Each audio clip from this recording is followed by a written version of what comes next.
باتیں دانائی کی۔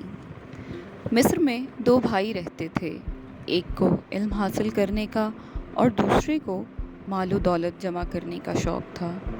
علم کا شوقین عالم بن گیا اور مال کی محبت رکھنے والا شاہی خزانچی بن گیا۔ ایک دن دولت مند بھائی نے اپنے عالم بھائی کو حقارت سے دیکھتے ہوئے کہا، ہم تو خزانے کے مالک بن گئے اور تم مفلس ہی رہے۔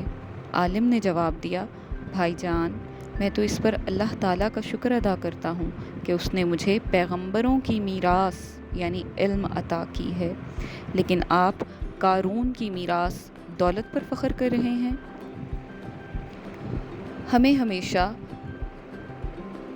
اپنے علم پر بھروسہ کرنا چاہیے اور فخر کرنا چاہیے، کیونکہ ہم شروع سے پڑھتے آ رہے ہیں، علم ایک لازوال دولت ہے۔